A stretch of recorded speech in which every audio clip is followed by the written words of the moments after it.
Audio clip number 92 قرآن پاک کی سورہ بقرہ کی آیت نمبر 264 اور 265 کی تلاوت، ترجمہ اور تفسیر قرآن صراط الجنان سنیں گے۔ بسم اللہ الرحمن الرحیم۔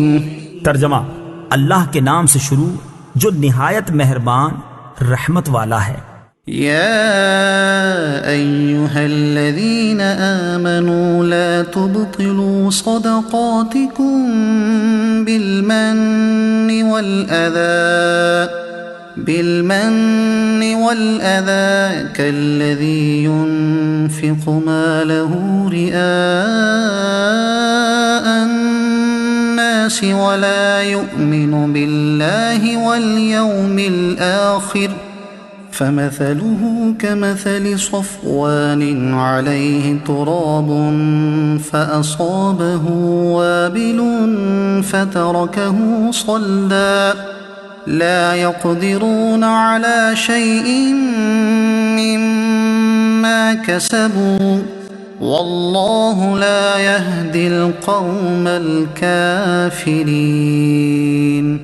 ترجمہ: اے ایمان والو، احسان جتا کر اور تکلیف پہنچا کر اپنے صدقے برباد نہ کر دو، اس شخص کی طرح جو اپنا مال لوگوں کے دکھلاوے کے لیے خرچ کرتا ہے اور اللہ اور قیامت پر ایمان نہیں لاتا، تو اس کی مثال ایسی ہے جیسے ایک چکنا پتھر ہو جس پر مٹی ہے تو اس پر زوردار بارش پڑی جس نے اسے صاف پتھر کر چھوڑا۔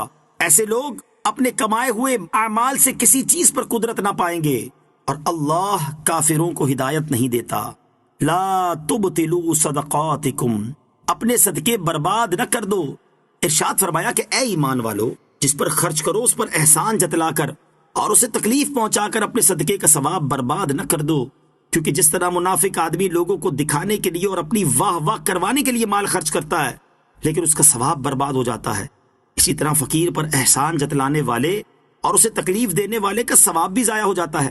اس کی مثال یوں سمجھو کہ جیسے ایک چکنا پتھر ہو جس پر مٹی پڑی ہوئی ہو، اگر اس پر زوردار بارش ہو جائے تو پتھر بالکل صاف ہو جاتا ہے اور اس پر مٹی کا نام و نشان بھی باقی نہیں رہتا۔ یہی حال منافق کے عمل کا ہے کہ دیکھنے والوں کو معلوم ہوتا ہے کہ عمل ہے اور روز قیامت وہ تمام عمل باطل ہوں گے کیونکہ وہ رضائے الہی کے لیے نہ تھے۔ یا یوں کہہ لیں کہ منافق کا دل گویا پتھر کی چٹان ہے، اس کی عبادات خصوصاً صدقات اور ریا کی خیراتیں گویا وہ گرد و غبار ہیں جو چٹان پر پڑ گئیں جن میں بیج کی کاشت نہیں ہو سکتی۔ رب تعالیٰ کا ان سب کو رد فرما دینا گویا وہ پانی ہے جو سب مٹی بہا کر لے گیا اور پتھر کو ویسا ہی کر گیا۔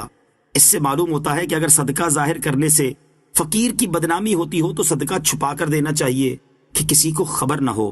لہٰذا اگر کسی سفید پوش یا معزز آدمی یا عالم یا شیخ کو کچھ دیا جائے تو چھپا کر دینا چاہیے۔ بعض بزرگ فرماتے ہیں کہ اگر کسی کو علم دین سکھایا ہو تو اس کی جزا کی بھی بندے سے امید نہ رکھے اور نہ اسے تانے دے، کیونکہ یہ بھی علمی صدقہ ہے۔ آیت لا تبطلوا صدقاتکم بالمن والأذى سے حاصل ہونے والے نکات۔ اس آیت سے میں یہ باتیں معلوم ہوئی۔ نمبر 1، ریاکاری سے اعمال کا ثواب باطل ہو جاتا ہے۔ اس کے بارے میں مزید تفصیل جاننے کے لیے احیاء العلوم جلد 3 میں سے ریاکاری کا بیان مطالعہ کیجیے۔ نمبر 2، فقیر پر احسان جتلانا اور اسے ایذا دینا ممنوع ہے اور یہ بھی ثواب کو باطل کر دیتا ہے۔ نمبر 3، کافر کا کوئی عمل بارگاہ الہی میں مقبول نہیں۔ نمبر 4، جہاں ریاکاری یا اس طرح کی کسی دوسری آفت کا اندیشہ ہو وہاں چھپا کر مال خرچ کیا جائے۔ نمبر 5، اعلانیہ اور پوشیدہ دونوں طرح صدقہ دینے کی اجازت ہے، جیسا کہ سورہ بقرہ آیت نمبر 271 اور 274 میں صراحت کے ساتھ اس کا بیان ہے، لیکن اپنی قلبی حالت پر نظر رکھ کر عمل کیا جائے۔ افسوس کہ ہمارے ہاں ریاکاری، احسان جتلانا اور ایذا دینا تینوں بد اعمال کی بھرمار ہے۔ مالدار پیسہ خرچ کرتا ہے تو جب تک اپنے نام کے بینر نہ لگوا لے یا اخبار میں تصویر اور خبر نہ چھپوا لے اسے چین نہیں آتا۔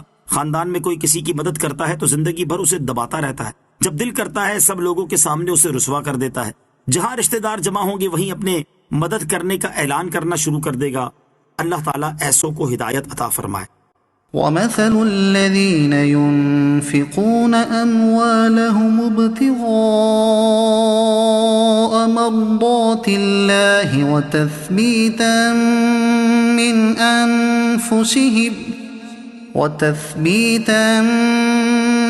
أَنفُسِهِمْ كَمَثَلِ جَنَّةٍ جنة بربوة أصابها وابل فآتت أكلها ضعفين فإن لم يصبها وابل فطل والله بما تعملون بصير۔ ترجمہ، اور جو لوگ اپنے مال کی خوشنودی چاہنے کے لیے اور اپنے دلوں کو ثابت قدم رکھنے کے لیے خرچ کرتے ہیں، ان کی مثال اس باغ کی سی ہے جو کسی اونچی زمین پر ہو، اس پر زوردار بارش پڑی تو وہ باغ دگنا پھل لایا، پھر اگر زوردار بارش نہ پڑے تو ہلکی سی پھوار ہی کافی ہے، اور اللہ تمہارے کام دیکھ رہا ہے۔ الذین ينفقون اموالہم، جو لوگ اپنے مال خرچ کرتے ہیں۔ اس آیت میں ان لوگوں کی مثال بیان کی گئی ہے جو خالصتاً رضائے الہی کے حصول اور اپنے دلوں کو استقامت دینے کے لیے اخلاص کے ساتھ عمل کرتے ہیں، کہ جس طرح بلند خطے کی بہتر زمین کا باغ ہر حال میں خوب پھلتا ہے، خواہ بارش کم ہو یا زیادہ، ایسے ہی با اخلاص مومن کا صدقہ کم ہو یا زیادہ اللہ تعالیٰ اس کو بڑھاتا ہے۔ اللہ تعالیٰ کی بارگاہ میں دل کی کیفیت دیکھی جاتی ہے، نہ کہ فقط مال کی مقدار، جیسا کہ حضرت ابو ہریرہ رضی اللہ تعالیٰ عنہ سے روایت ہے، مسلم شریف کی حدیث ہے، رسول کریم علیہ الصلوۃ والسلام نے ارشاد فرمایا، اللہ تعالیٰ تمہاری صورتوں اور تمہارے مالوں کو نہیں دیکھتا بلکہ تمہارے دلوں اور تمہارے عملوں کو دیکھتا ہے۔